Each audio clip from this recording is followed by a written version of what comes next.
in the room yet? Good.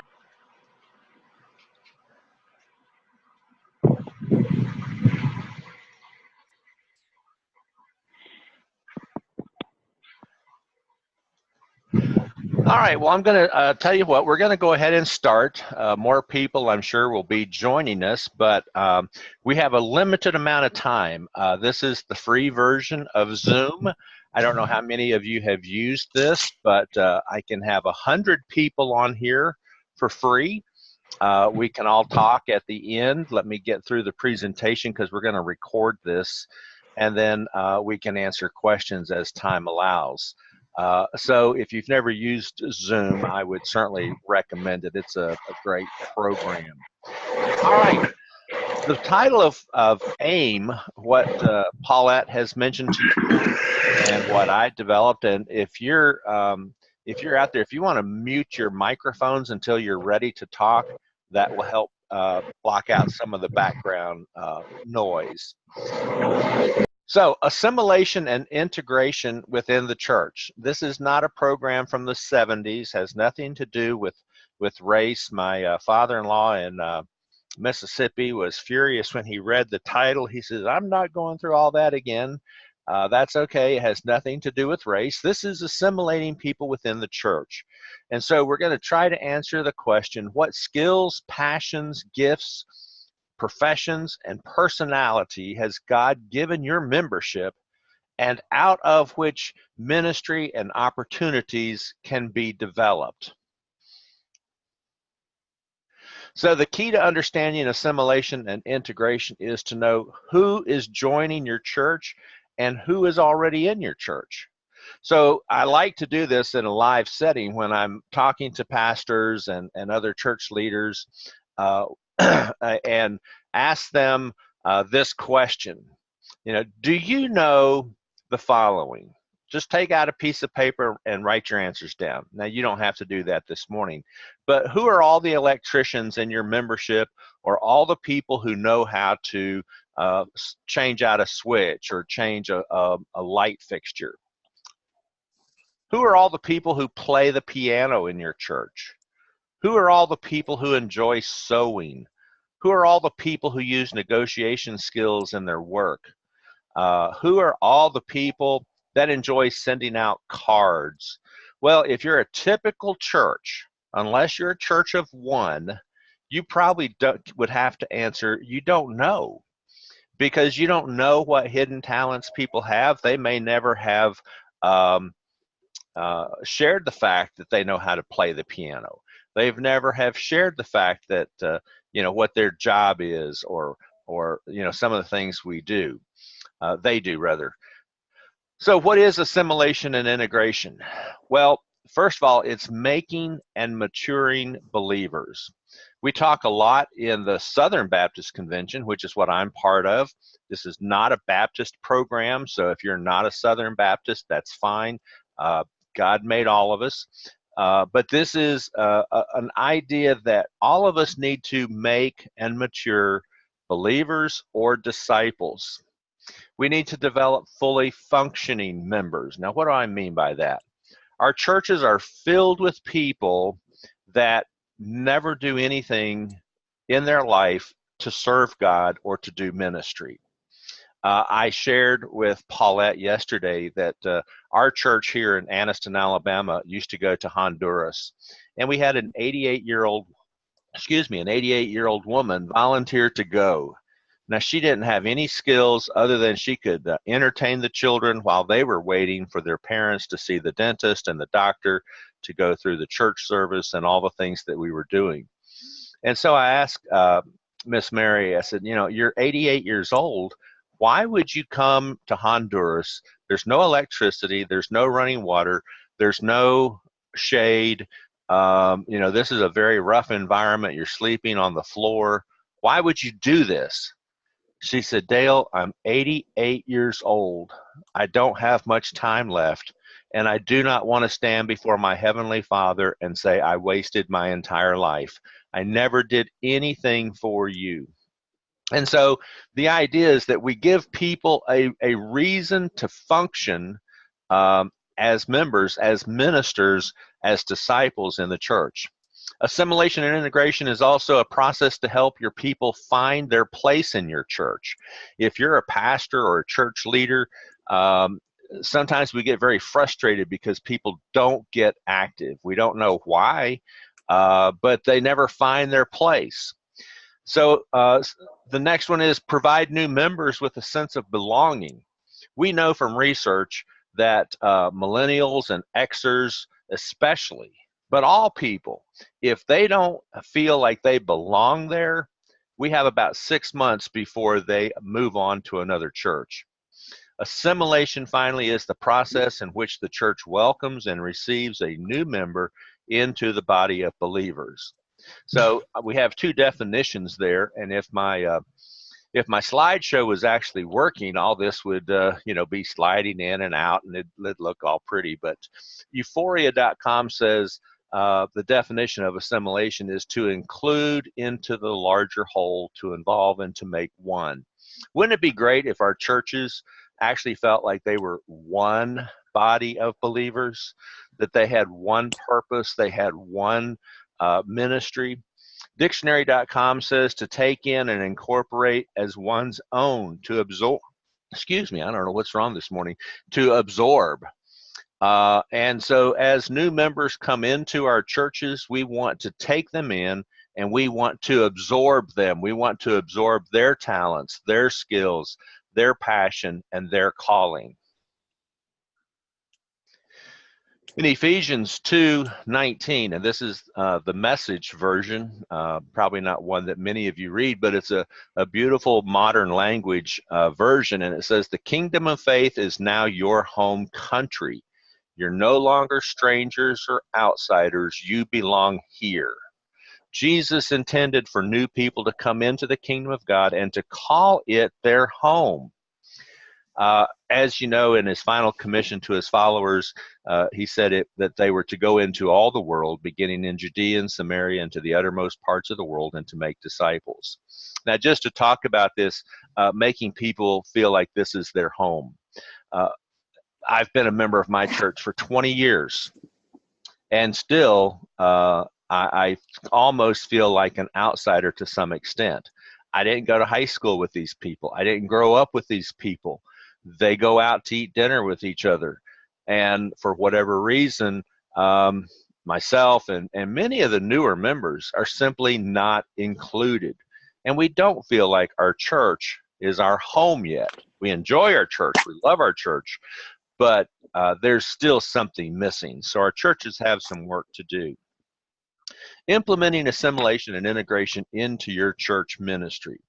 First of all, as you work with your ministers and leadership team, you need to implement a strategy of assimilation and integration.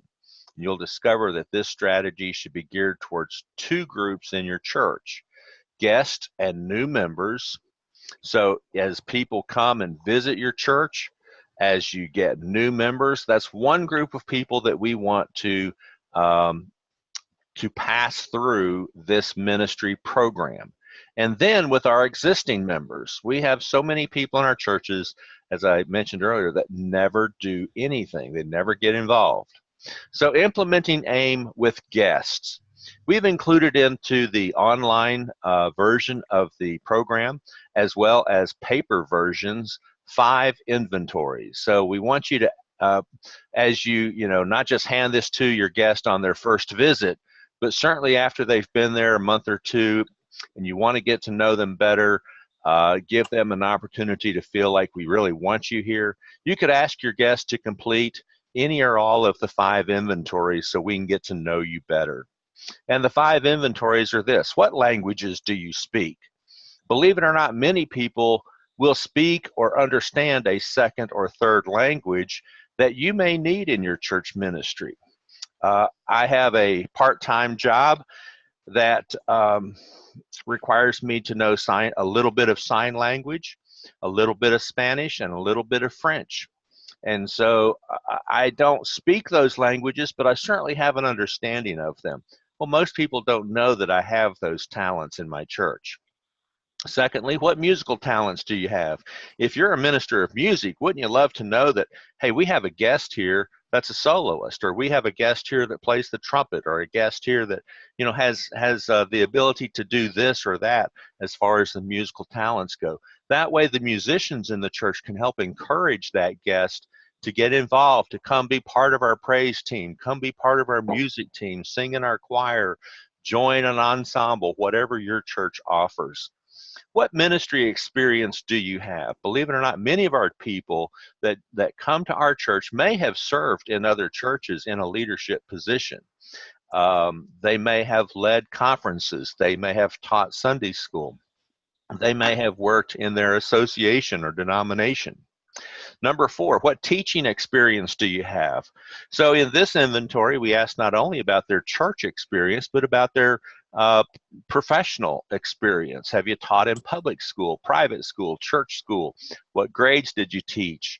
What subjects did you teach? How long did you teach? And then the most important question, would you be willing to share your teaching abilities in our church? And the last one is, what professional licenses do you hold? Do you know that there may be people in your church that have commercial driver's licenses that you don't know about? Well, how many of our youth teams need somebody with a CDL to drive a bus or a van?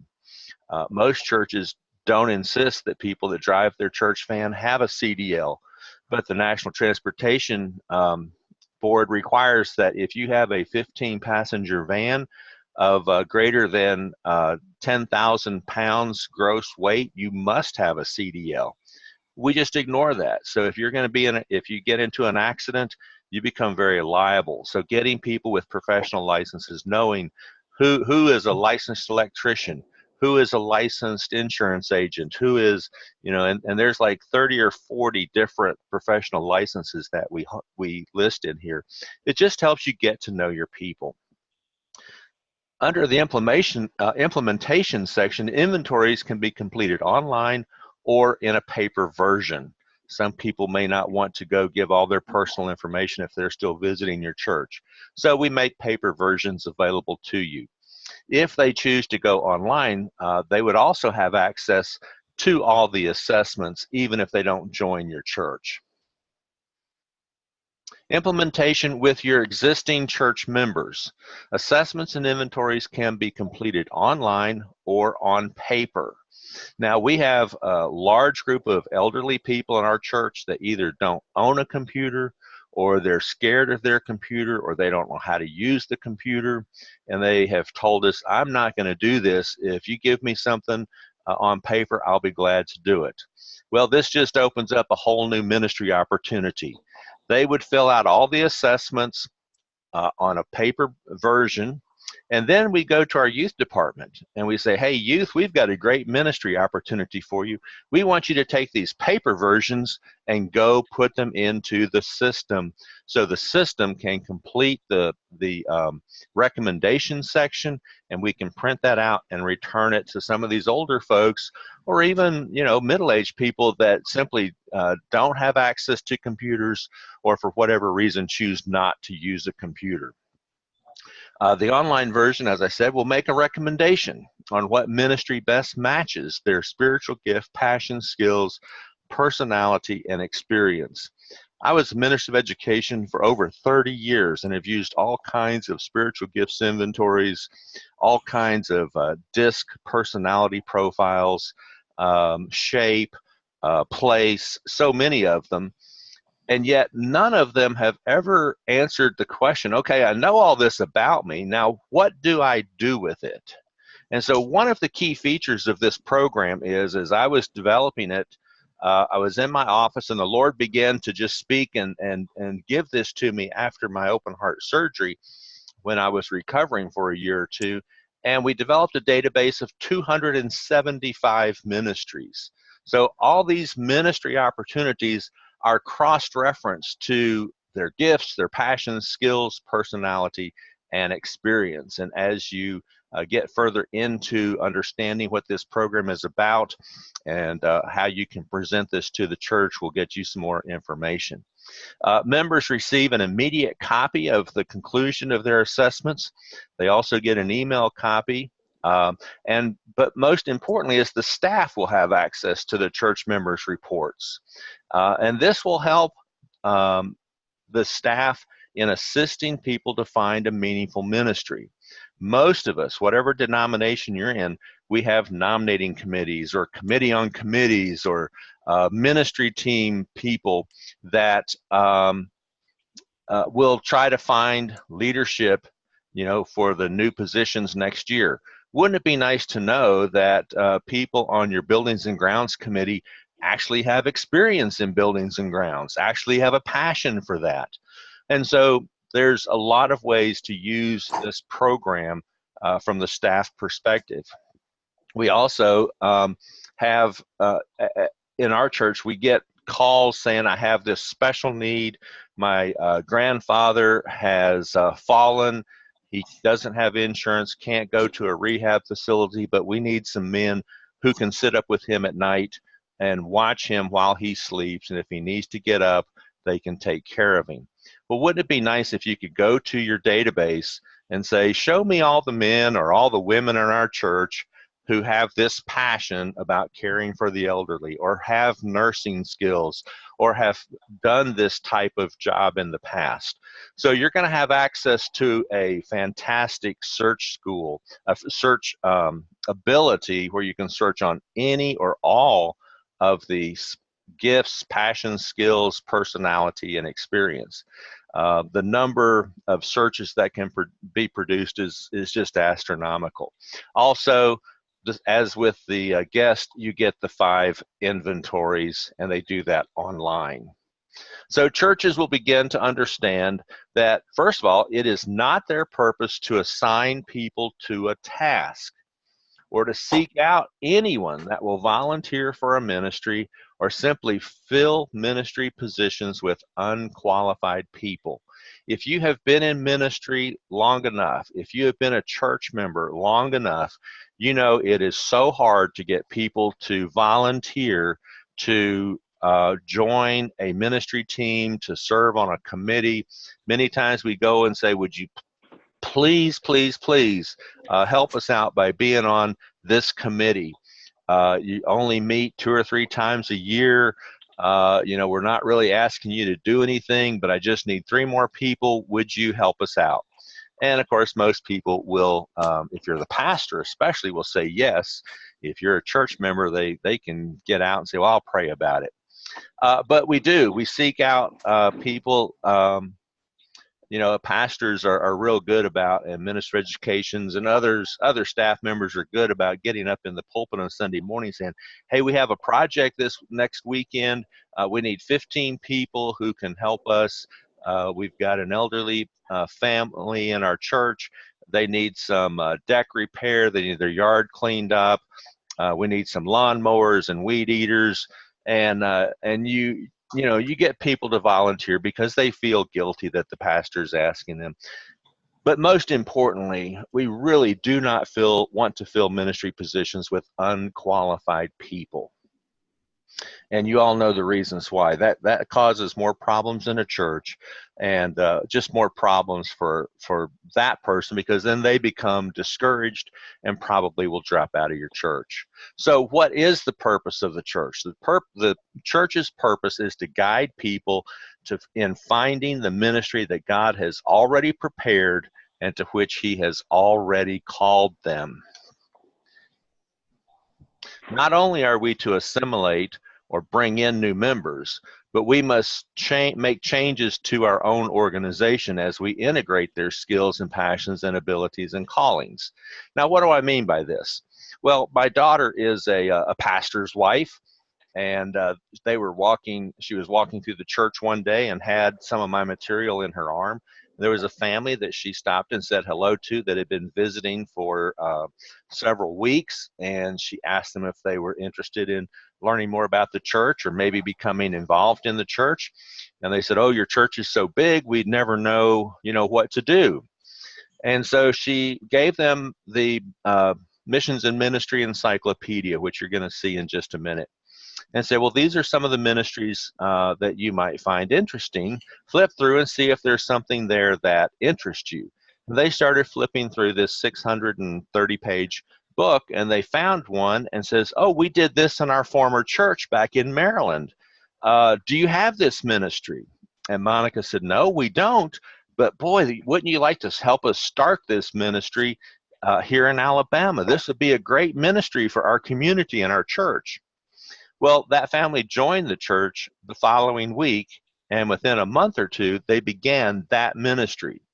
So as you assimilate people, it opens up new opportunities to do ministry, to provide new opportunities and new areas of concern for your church. And so for our existing church members, we need to help them find a place of service.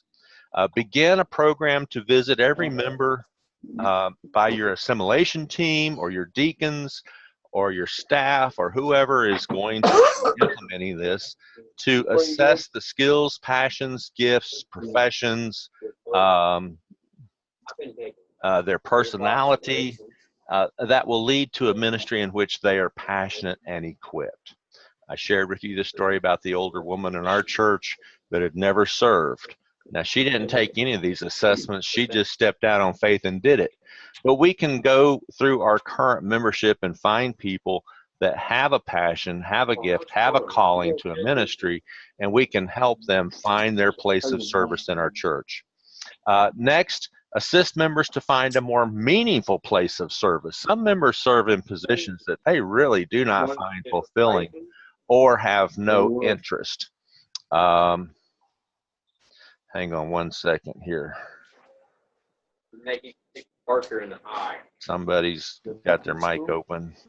Okay, assist members to find a more meaningful place of service. Some members serve in positions they really don't enjoy. They serve just because they've been asked to.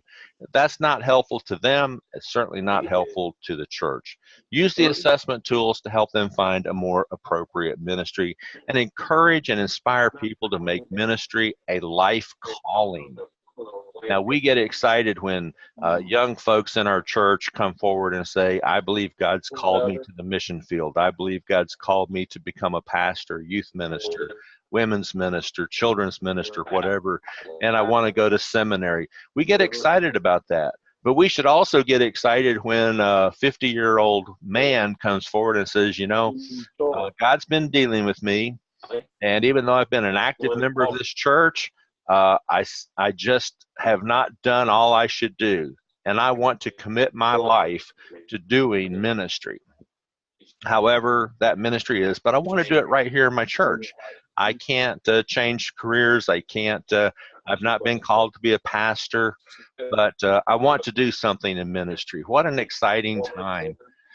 So with both guest and new members, here's what we're asking the churches to do.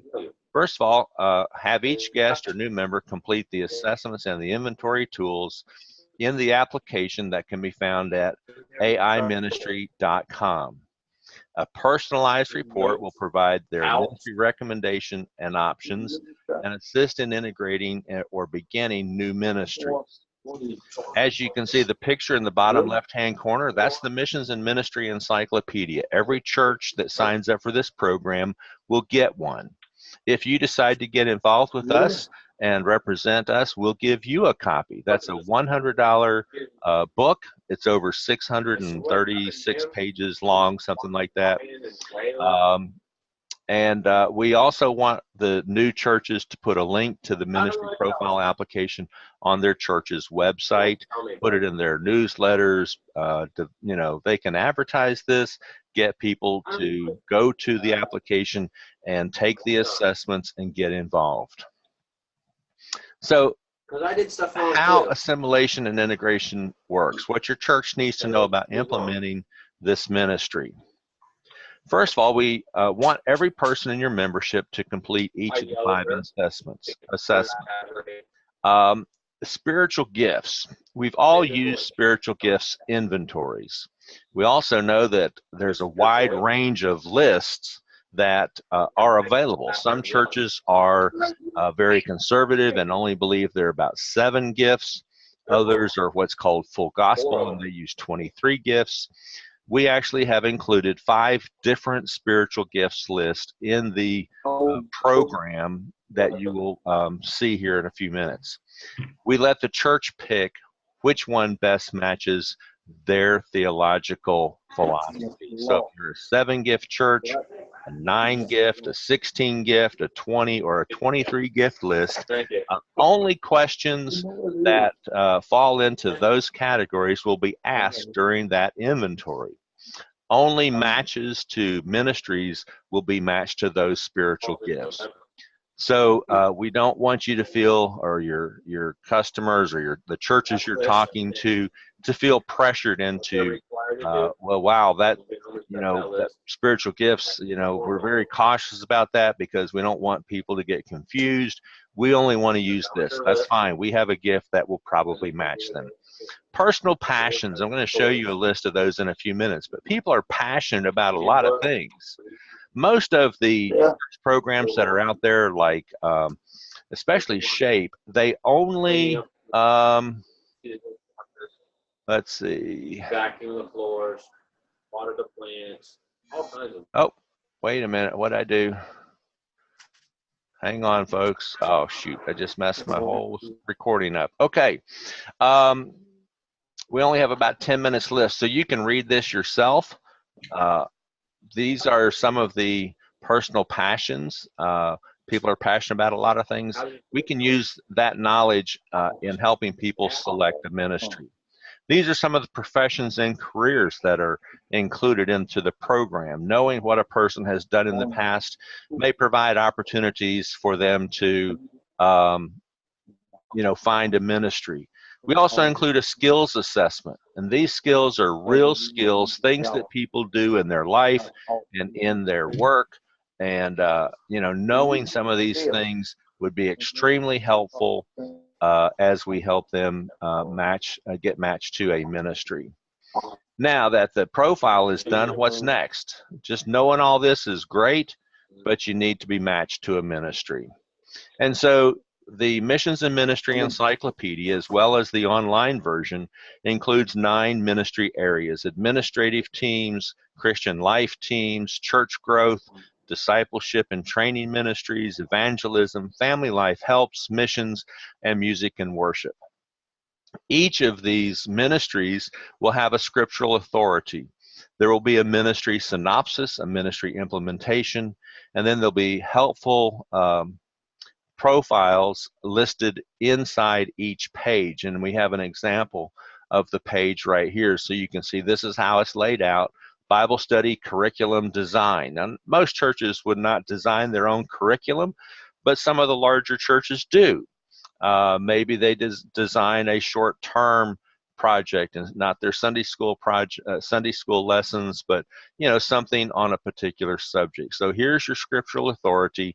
Here's your synopsis. These are all the passions that are associated with that particular ministry: spiritual gifts, professional and career experience, and then the ministry implementation and examples.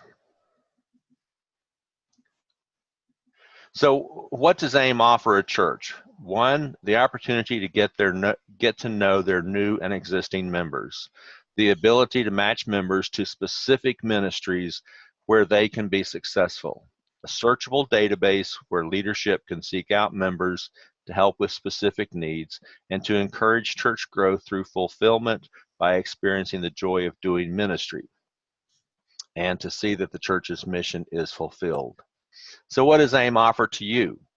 The opportunity to share with other pastors and staff about the need to assimilate and integrate new members, to act as a church growth consultant, to speak from your heart about ministry, to provide to you training, materials, webinars, video training, and more. And finally, and although this is important, I would rather you do the first 4 and never make a penny, but obviously we all have to live. I have to live. And so this is a way to earn commissions from churches that sign up for the Ministry Profile online program.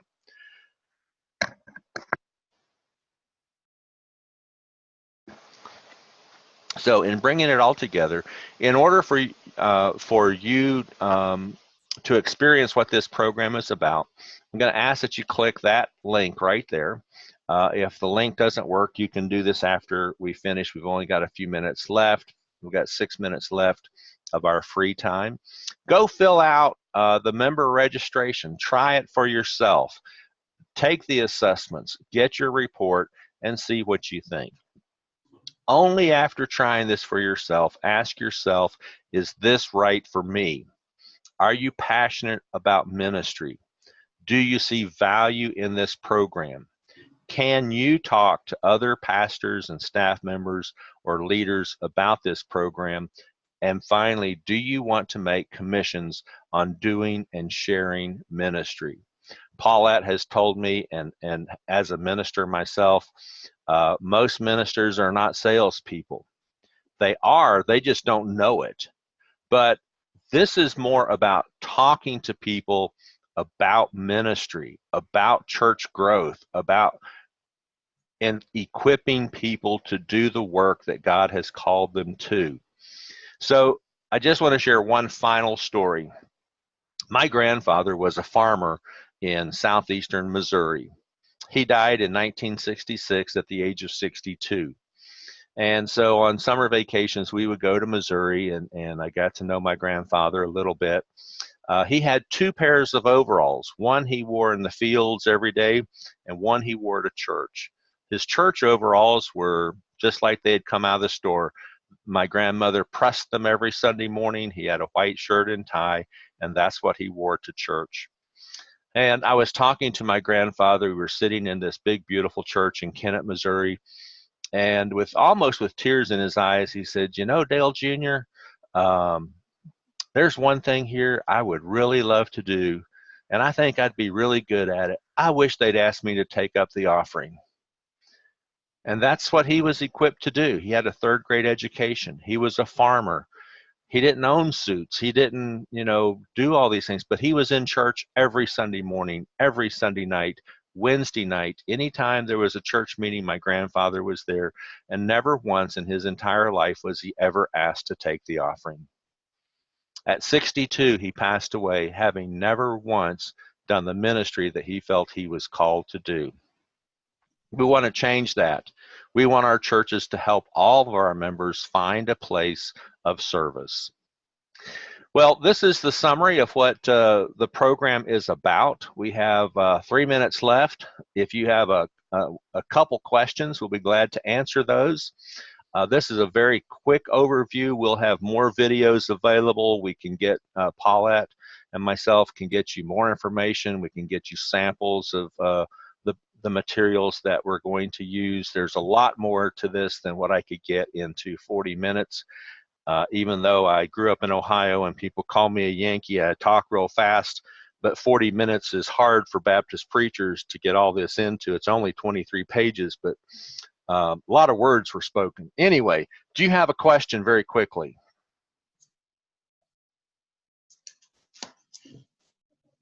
And I may have muted everybody, so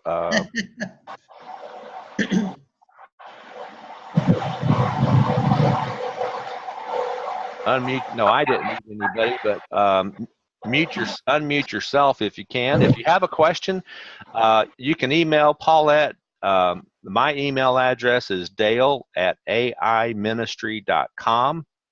That's AIMIN ministry, M-I-N. You know how to spell ministry.com. Email me your questions. We'll be glad to work with you. I hope you'll choose to join us and represent AIM. Really, all we're asking you to do is sit down and talk to other Christian leaders about this. We'll have plenty of training materials, plenty of brochures, plenty of things that will explain this. We won't just let you go out and try to do it from memory. We'll have lots of material available to you. And all right, thanks. You might want to mention to them what we were discussing about the size of a church. And yes, we are actually, I have a minute and a half, so this is real important. We're running a special for our folks that are considering coming and being a representative of AIM, if you are a pastor or a staff member of a church of 100 or less, we want you to have a free church membership. If you're in a church of 101 to 250, we're going to give you a discount. What was it, Paulette? $400? It was going to be, yeah. So the program costs $750. We would discount that by 400. So that church would only pay $350. If you're larger than that, there's also a discount. This will run out at the end of September. Paulette will be getting you an email. May have already sent you an email with that information. Just a thank you for you folks. I had a pastor on our webinar yesterday say, "Hey, my church runs 80. We couldn't afford 750 if our life depended on it." I said, God gave me the ability to pay for this. I don't owe anybody anything. It's all been paid for out of what God gave me. So I can do what I want to with this. If I need to discount it, if I need to offer a special arrangement, maybe I've had several